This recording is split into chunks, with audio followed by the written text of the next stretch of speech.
Sebagian orang memandang bahwa jalan keselamatan jiwa yang kekal itu ada pada ajaran agama. Artinya, kalau orang tidak melakukan ajaran agama, maka dia kehilangan makna hidupnya. Jadi, makna dari eksistensi manusia di sini ditambatkan, diikatkan pada sejauh mana dia bisa menjalankan ajaran agama itu.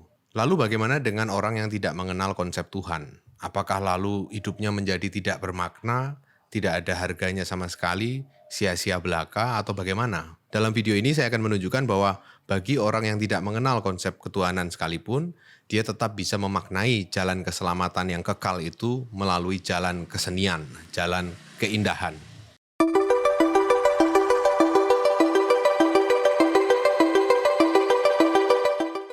Di video yang lalu saya sudah menunjukkan bagaimana orang bisa saja menjelaskan dunia ini tanpa harus mengandaikan adanya Tuhan. Ini saya sebut sebagai hipotesis nirtuhan atau satu cara pandang terhadap dunia yang berangkat dari andaian bahwa Tuhan tidak ada lalu dunia ini bisa dijelaskan seperti apa. Kita sudah menemukan bahwa sebetulnya kita bisa saja menjelaskan dunia tanpa mengandaikan keberadaan Tuhan itu. Artinya keseluruhan dunia ini dijelaskan secara rasional, mengandaikan hanya pada bukti-bukti empiris atau bukti-bukti penalaran semata. Tetapi muncul kesangsian atau keraguan-raguan ya.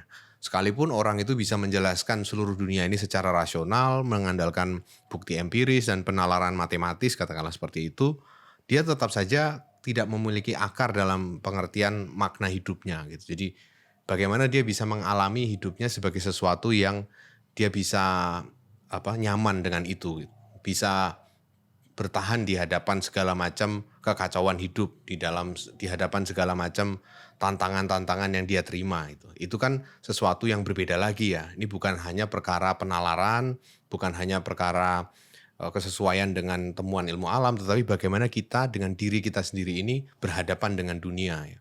Kalau kita berhadapan dengan aneka hal yang dalam bahasa agama disebut sebagai cobaan, kan seringkali kita bisa menangani itu, bisa menghadapi itu karena kita percaya, kita punya iman gitu, pada Tuhan, pada ajaran agama. Bagaimana dengan orang-orang yang lain ini gitu. Lagi pula sains kan tidak akan menyelamatkan kita ketika kita berhadapan misalnya dengan regu tembak ya.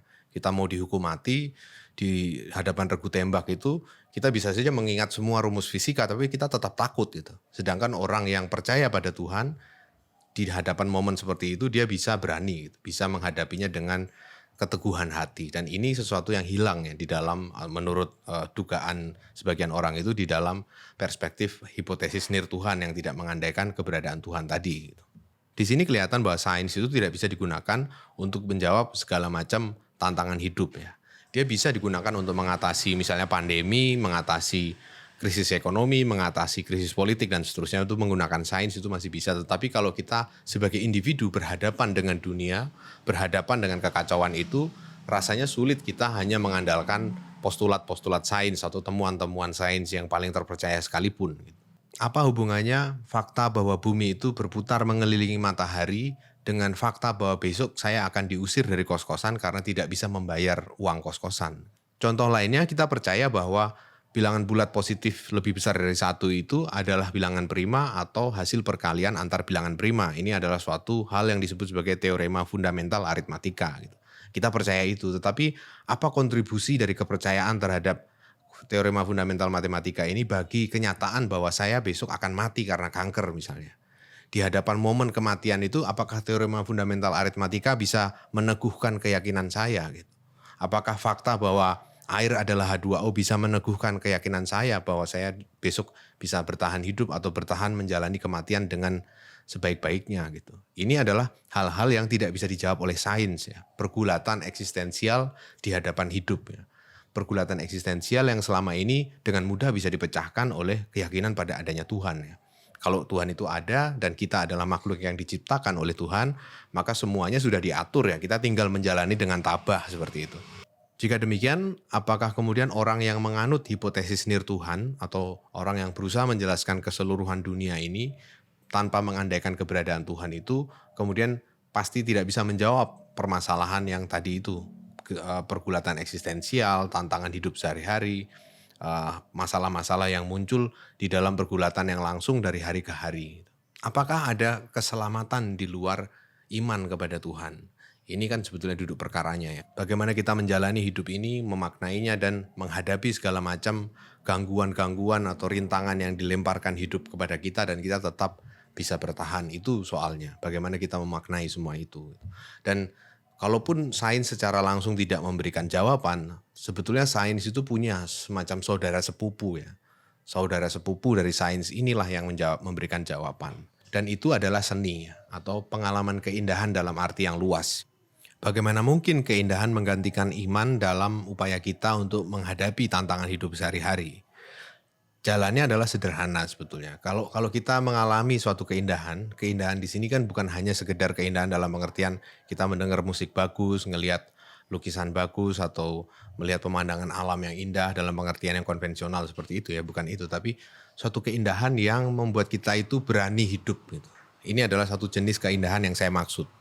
Keindahan semacam itu kita temukan di banyak karya seni, di dalam banyak karya pemikiran manusia ataupun di alam sehari-hari atau kehidupan sekitar, momen-momen sejenak yang kita alami dan kemudian kita merasakan sesuatu di dalam diri kita yang membuat kita itu semakin teguh berani menjalani hidup, dan itu adalah yang saya maksud tadi, keindahan itu. Contohnya adalah ketika kita membaca karya sastra. Ketika kita membaca novel atau puisi atau cerpen gitu, kita mendapatkan potongan-potongan hidup yang disuguhkan secara begitu utuh gitu ya. Walaupun dia potongan tapi dia terbaca pada kita sebagai sesuatu kesatuan hidup gitu. Nah, kesatuan hidup ini membuat kita itu sendiri menjadi memiliki kesan keindahan yang sifatnya itu bisa membuat kita lebih berani berhadapan dengan segala macam tantangan gitu. Misalnya ketika kita membaca puisi Chairil Anwar ya, Cintaku Jauh di Pulau, Gadis Manis Sekarang Iseng Sendiri, Perahu melancar, bulan memancar, di leherku kalungkan oleh-oleh buat si pacar. Angin membantu, laut terang, tapi terasa aku tidak akan sampai padanya. Dari puisi ini kita bisa lihat bahwa sebetulnya keindahan ini muncul sebagai sesuatu yang tidak sempurna ya. Artinya rasa keindahan itu bisa sangat kuat terasa pada kita karena puisi ini menggambarkan sesuatu yang tidak sampai gitu ya. Aku tidak akan sampai padanya. Ini kan menggambarkan suatu longing ya, suatu keinginan akan hal yang tidak pernah bisa tercapai gitu. Dan itu adalah ciri khas kehidupan manusia kan. Maksudnya kita dalam kehidupan sehari-hari menginginkan banyak hal tentunya ya. Kita pengen ini, kita pengen itu. Tapi kita kan selalu bersedih kalau itu kita nggak kesampaian gitu. Tapi justru suasana ketidaksampaian inilah yang kemudian membuat puisi ini indah gitu. Dia indah bukan karena pada akhirnya cinta itu akan menyelamatkan kita semua, bahwa cintaku yang jauh di pulau itu akan menyelamatkan kita, tapi justru karena cinta itu tidak menyelamatkan kita. Seni itu membuat kita berani menjalani hidup bukan karena dia itu menawarkan satu jalan keselamatan yang pasti ya, tapi justru karena dia menjanjikan ketidakpastian itu sendiri ya. Kegagalan, ketidakberhasilan, sesuatu yang niscaya tidak akan berhasil, itu justru pesona yang dihadirkan oleh seni pada kita dan membuat kita itu berani menanggungkan hidup. Karena kita telah menjadi saksi bagi karya seni semacam itu gitu. Kita ibaratnya bersolidaritas dengan si pencipta karya itu yang sama-sama mengalami kemurungan hidup, kekacauan, kehancuran dan seterusnya. Dan kalau dia bisa, kenapa saya tidak bisa? Itu dari solidaritas literasi semacam itulah muncul semacam keberanian untuk menanggungkan semua ini gitu. Kesan semacam ini juga muncul di suatu puisi yang ditulis oleh penyair Rifai Apin di tahun 47. Jadi waktu era revolusi fisik ya, ketika Belanda menyerbu Indonesia kembali untuk mengambil alih kedaulatan yang sudah kita proklamirkan dan seterusnya. Puisi itu berjudul Dari Dua Dunia Belum Sudah. Di sini saya akan bacakan sepenggal saja karena ini sajak yang lumayan panjang ya. Pagi ini aku dengar beritanya. Aku ke jalan, orang-orang jualan, dan hendak pergi kerja menepi-nepi. Oto-oto kencang, berat dengan serdadu-serdadu dan teng-teng. Tak dapat digolakkan. Ada yang meronda, berdua-dua, dan bersenjata. Di antaranya ruang 88 tapi ada isi. Semua beku padu, manusia benda udara tetapi memperlihatkan harga. Senja itu aku pulang, syarat dengan berita dan kemungkinan. Di rumahku, aku disambut oleh keakuanku yang belum sudah. Buku yang terbuka, yang belum dibaca, buku yang harus aku sudahkan. Tapi untuk ini aku sudah tinggalkan bapa dan abang. Dan baru pula teringat ini hari baru satu kali makan, yang periuknya selalu terbuka. Dan aku sudahkan keakuanku di dalam ruang kuburan yang digalikan oleh nyala pelita di dalam kegelapan. Tapi malam ini menghentam, sepatu Lars pada dinding kegelapan yang tebal. Dan ketika mereka telah pergi terdengar ratap perempuan, bininya atau ibunya. Padaku tak usah lagi diceritakan bahwa ada yang dibawa. Aku hanya bisa menekankan kepala pada papan meja. Buncah oleh itu kata yang belum punya bunyi, tapi telah mengejar pula ke dalam dunia yang belum sudah. Ini kan suatu puisi yang sebetulnya menggambarkan kegamangan era revolusioner ya. Ketika pada waktu itu tentara Belanda masuk ke Indonesia, menghabisi berbagai macam usaha-usaha kita untuk melawan balik, dan muncul semacam semangat partisan ya, semangat untuk melakukan perlawanan-perlawanan kecil di mana-mana, gerilya dan seterusnya. Dan di dalam situasi seperti inilah muncul sosok penyair di dalam puisi ini, seorang intelektual di kota yang karut-marut karena peperangan, dan dia masih berpikir tentang buku-buku yang terbuka, buku-buku yang harus aku sudahkan gitu. Dan demi buku-buku di tengah kekacauan itulah dia sudah meninggalkan bapak dan abangnya di kampung. Dia menahan rasa lapar yang periuknya selalu terbuka itu demi untuk bisa membaca dan menulis buku di tengah suatu kekacauan itu. Dan di setiap malam puisi ini mengisahkan ada semacam kekhawatiran yang muncul karena selalu ada saja orang yang dibawa pergi gitu. Dibawa oleh tentara Belanda, disiksa dan seterusnya, diculik dan seterusnya. Dan di dalam suasana seperti itulah dia menekankan kepala pada papan meja. Tapi di saat itu jugalah muncul ungkapan dari dia itu. Buncah oleh itu kata yang belum punya bunyi, tapi telah mengejar pula ke dalam dunia yang belum sudah. Jadi ada semacam teriakan batin dari dalam gitu ya, yang mengejar ke dalam dunia yang belum jadi gitu, dunia yang sedang dalam proses pembuatan terus menerus gitu. Makanya judulnya kan dari dua dunia belum sudah. Dunia yang belum sudah pertama itu adalah dunia sekitar revolusi fisik yang belum kelihatan ujungnya, yang dimana Belanda masih menyerang, menculik orang-orang dan seterusnya. Nah dunia yang belum sudah yang lain, yang kedua itu adalah dirinya sendiri, si penyair itu sendiri yang masih belum tahu mesti berbuat apa di tengah kekacauan itu. Di sini makin kelihatan jelas ya bahwa sastra, puisi, atau segala bentuk ekspresi kesenian yang dihasilkan oleh manusia itu tidak menjanjikan jalan keselamatan yang lempeng ya. Maksudnya suatu jalan terang yang kelihatan ujungnya gitu, bahwa ke depan di sana ada surga dan seterusnya. Yang dijanjikan oleh kesenian adalah justru suasana yang remang-remang ya, tidak menentu. Masa depan itu kelihatan gelap di balik kabut yang tebal gitu, dan segala sesuatunya serba tidak pasti. Dan disitulah kesenian itu justru bersinar ya. Sinar yang muncul dari karya seni adalah justru sinar yang gelap ya. Sesuatu yang dekat sekali dengan pengalaman kita gitu. Dan justru disitulah kekuatannya. Sementara ajaran agama tadi mengatasi kegalauan hidup masa kini dengan memberikan masa depan yang cerah tapi tidak tahu kapan akan terwujud. Karya seni itu menghadirkan teman di saat kegelapan yang sama gitu. Kita pernah juga mengalami hal itu seperti itu. Jadi seolah-olah para penyair ini, para seniman ini berkata pada kita lewat karyanya bahwa kita juga pernah berada di sana gitu. Karya seni tidak menjanjikan pada kita suatu jalan terang, suatu kepastian, tetapi justru suatu solidaritas batin ya. Solidaritas di antara orang-orang Malang gitu. Nah di dalam persaudaraan batin itulah kita mendapatkan kekuatan ya. Kita kuat bukan karena kita dijanjikan pada suatu solusi final ya, di jalan terakhir itu nantinya akan masuk surga dan seterusnya. Tetapi justru bahwa kita ini dijanjikan memiliki persaudaraan batin dengan para penyair, para seniman, para orang-orang yang sudah pernah menderita sebelum kita gitu. Itulah yang membuat kita kemudian memiliki keberanian untuk menanggungkan atau menjalani penderitaan itu. Jadi ini adalah suatu cara untuk memaknai hidup dari perspektif keindahan ya. Orang seringkali bilang bahwa berani karena benar gitu. Orang menjadi berani karena dia itu benar. Tapi menurut saya itu kurang tepat ya, karena kebenaran saja tidak cukup untuk membuat kita berani. Apa sih maknanya kebenaran bahwa 2 tambah 2 sama dengan 4 di hadapan pengalaman kita menghadapi kematian misalnya.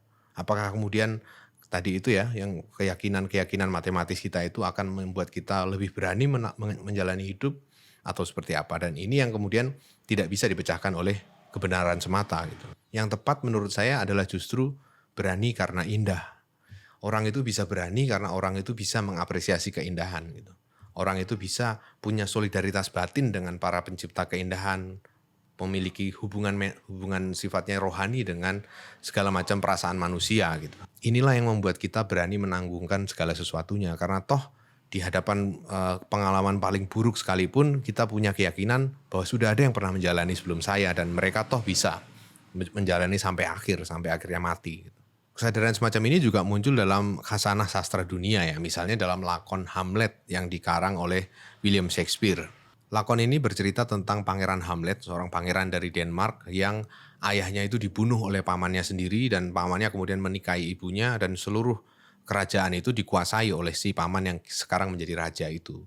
Dan Hamlet tidak punya bukti apa-apa bahwa pamannya membunuh ayahnya, tetapi dia sangat yakin dalam berdasarkan bukti-bukti yang dia terima itu atau indikasi-indikasi itu bahwa pamannya inilah pelaku kejahatan yang sesungguhnya. Dan dia terus berusaha melawan pamannya, tapi dia sendiri masih kayak didera oleh keraguan-raguan ya.